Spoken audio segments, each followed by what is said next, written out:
it wouldn't be inconsistent with what's already happening. Thank you. Just a point of clarification. Was the question not, would you pick one over another one? No, percentage. 5%. Yeah, it's the question.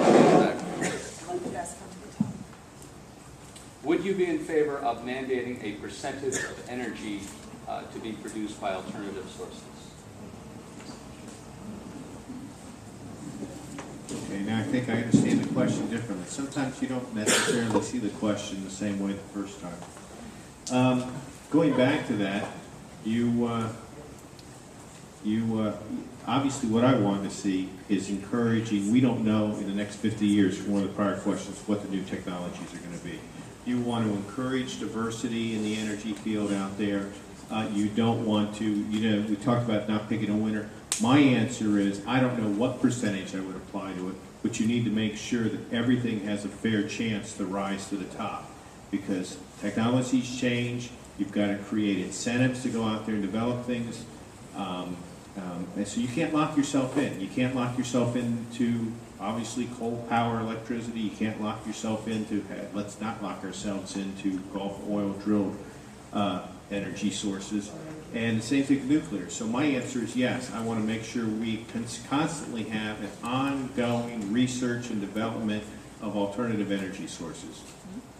All of them. We are locked into that. Mandate a percentage is very vague. It doesn't say anything specific, whatever. Ed, who is Ed, by the way? Thank you. Your point is, I believe, that you want to see alternative energies brought into the picture. So how much of that, who's to say? What I go back to what I said before is that I'm very much in favor of opening the doors to any other sources and seeing what the overall cost would be, a fairness, as it was expressed earlier, for everybody across the board. Is it something that people can afford, truly afford, from the poorest to the well-heeled? And also, how safe is it in the long run? Is it something that is quite safe, has proven all that can happen is that, say, if it's a battery, the battery runs out, as an example. So I don't mean to be vague, but in stating a mandate of a percentage, that in itself is difficult to say. To bring in alternative sources, absolutely.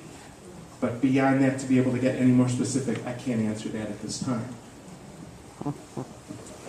I'm generally opposed to the idea of a mandate as a way to bring those elements in. I don't think it's the way we do things here so much in the United States. I think the proper way to do it is to look at what is truly us. Monopolies, which are here in the form of Florida Power and Light, are not really us. Here's a mandate. Let's have at least 5% of our power coming from another power company here in Miami-Dade County. And let's eventually open it up to complete competition. Let's go ahead and let power companies come in here and start to treat the energy grid like we treat the internet.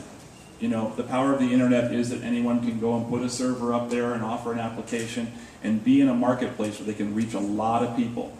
That's really the way the power lines that run behind our house or under the ground, that's the way they work. They're the same kind of topology. Why not open them up in the same way? Right now, one of our biggest mandates, which is kind of hidden in a way, is our mandate to build around the automobile.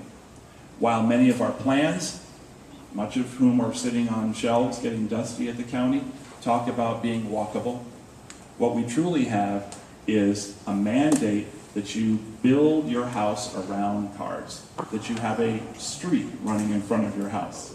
God knows, Donna's smiling, my daughter. We have the first house in the county which is built facing a bike path. There's no road in front.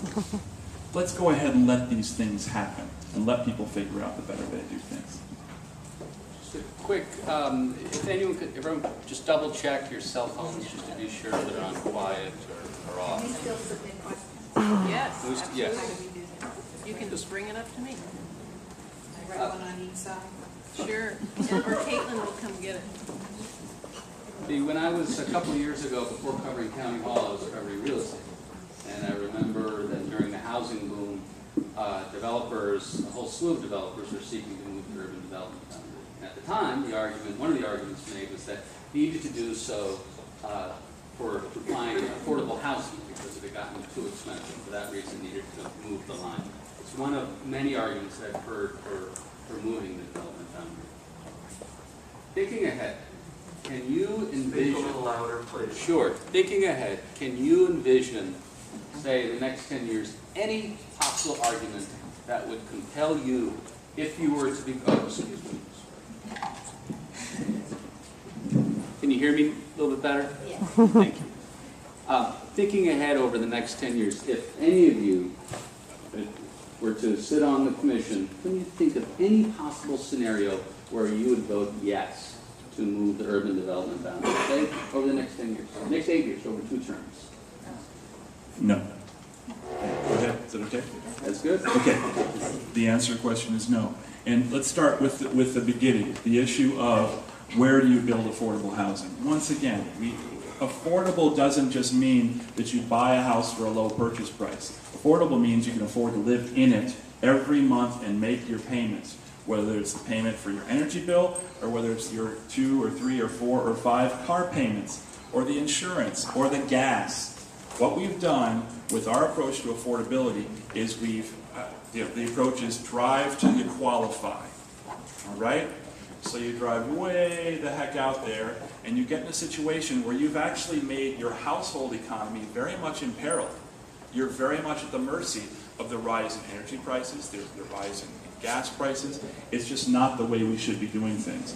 And if you look at the map, it's one of my biggest beefs with the Comprehensive Development Master Plan and the recent EAR documents that were put forward. There's a map that says vacant land. And there are these big swaths of it out at the edge. And then there are these little pieces all over in those places that I referred to before, where we should be building. Places where neighborhoods haven't seen a development project in generations and need to see one. And guess what? All of those spots are relatively affordable. I hope I get a chance later to talk about Arlington Heights Metro Rail Station. I passed by there every day when I worked and taught at Kelsey Farr Elementary. At that point, knocked down a bunch of crack houses there in the 80s. Those lots are still empty. Location, location, location, one stop away from the airport, and they're still not built on. Albert mentioned location, location, location. My answer to your question is no, no, no. Nothing conceivable in the next 8 years. I would do everything I possibly could to get the rest of the commission to think the same way. So instead of spending time, and in my opinion, wasting time on the boundary line, concentrate on the other issues to be able to get the budget balance, to be able to do the things that we really want to get to, and not spend so much time bickering about projects built outside of the line. I made the proposal early on, I still believe in it, that those who want to build outside the line, let them make the applications now. Let them pay every year a pretty good price to be able to keep that plan on the drawing board. And then 2023 or so, when the CVMP says to revisit it, that's when to look at these projects and think about it. Not now, not in the next 8 to 10 years.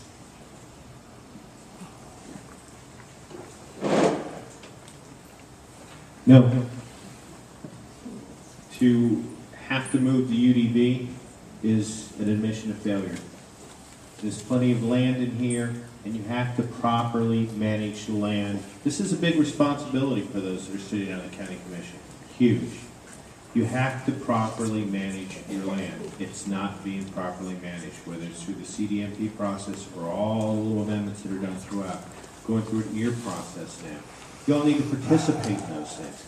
These are decisions now. When you ask why did they have the legal authority to do things? Well, it's because that's what they set in place when they did the plans. You have to think ahead. You have to, we need to start looking at doing more mixed-use projects. I'm very proud of some of the things we've done in my area in regards to providing for mixed use, to putting your density toward the transit corridor where it belongs.